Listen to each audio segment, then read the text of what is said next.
could embolden Russia to attack more countries. We need peace. We need just peace. That is why every European country that borders Russia and that does not want Russia to tear it apart should be a full member of the EU and NATO. And there are only two alternatives to this: either an open war or creeping Russian occupation. The Mayor of Auckland has pledged to move Auckland Transport out of its viaduct office as part of his plans to fill a $325 million budget black hole. Wayne Brown visited the office yesterday to deliver a speech detailing his second budget proposal. Mayor Brown said the AT office costs $6 million a year to lease, but that would change before his time in office ended. He also wants to sell the council's shares in Auckland Airport and borrow an additional $100 million, and says a rates increase would go no higher than 6.7%. In addition, he's proposing to charge residents for entry into the Auckland Museum. The Central Otago District Council is facing possible legal action over plans to fell wilding conifers. The pines, half-mile reserve near Alexandra, are meant to get the council next week. The reserve was officially closed yesterday and is expected to remain so for most of the month of felling. The council says it's received 2 letters from the legal representative of the Alexandra Half-Mile Reserve Community Group seeking suspension of the project. Kiwi Rail has been told to make changes at its Picton freight yard and to its safety procedures after a locomotive fell into the sea. The Transport Accident Investigation Commission found the operator controlling the locomotive was working alone with the workload normally done by a 2-person team. While attending to extra tasks, he noticed the locomotive and had gone onto the left span that connects the wharf to vessels. The first commercial driverless service in Europe is about to begin with the United Kingdom. The vehicle system has been tested in the English city of Milton Keynes for the past 18 months without incident. Vicky Cardwell of the BBC has the details. Dispatch cars are driverless but not autonomous. They're controlled by a remote operator who has a 360-degree view of the roads using cameras built into the vehicle. There are also anti-crash safety systems in the operating software. Customers book the electric cars through an app. They're delivered driverless to any location within a 4-mile radius of Milton Keynes city centre. Customers then drive them themselves like a normal car. When the rental period is up, the operator resumes control and collects the vehicle.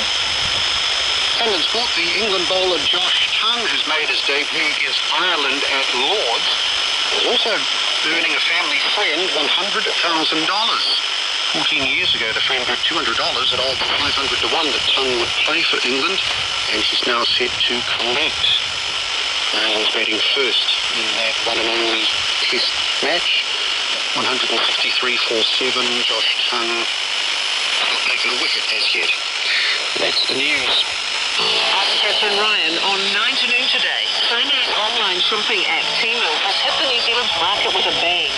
What is it, and should retailers be worried? How do crowd crushes happen, and could a new online tool help prevent future ones? We check in with what's happening in the Pacific, play some great music tracks, and hear from Tracy Huffafa. Focus on Māori leadership and participation in agribusiness is making waves internationally. With me on 9 to noon at RNZ National. On air, online, digital TV and iHeartRadio. Short forecast from mid-service to midnight tonight, Friday the 2nd of June, for Northland, Auckland, Coromandel and also Bay of Plenty. Partly cloudy, isolated showers becoming more widespread and possibly heavy for a time this afternoon. From Waikato to Manawatu, including the Central High Country, cloud periods. Some showers turning to rain time this morning, briefly heavy. Giffen to Waikato, generally fine, but the odd shower possible.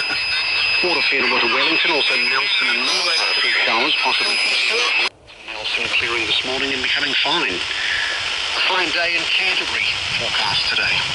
Buller to Fiordland, periods of rain or showers with heavy and possibly thundery falls.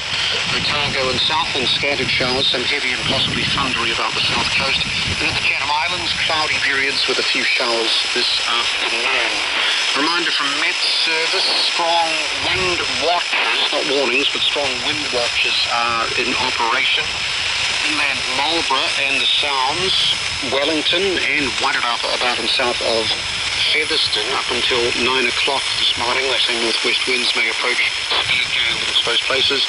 Also strong wind watch for the Canterbury High Country up until midday today, and Otago, excluding North Otago, Fiordland and Southland, including Stewart Island. That strong wind watch has just expired at 3 o'clock this morning. And there's a heavy rain watch for Westland out in north of Orpura, for Buller and Tasman west of Takaka up until 6 o'clock this morning. The orange heavy rain warnings that were in operation for Westland, south of Orpura, headwaters of the Canterbury Lakes and Rivers about and south of Arthur's Pass, headwaters of the Otago Lakes and Rivers and Fiordland north of Blythe Sound, they all expired at the moment. Just be aware of that heavy rain and possible severe gales for parts of central and southern New Zealand. And as I mentioned before, several messages to say it's quite windy in parts of Wellington. 3:06 it is on RNZ National. More news and weather, including the mountains and the coastal forecasts for you at 4 this morning. It's time for our reading. Awa, a beautifully layered short story written by Shelley Davies. Now here is Nicola Kawana with Awa. This story comes with a warning. It does contain low-level offensive language and some adult themes.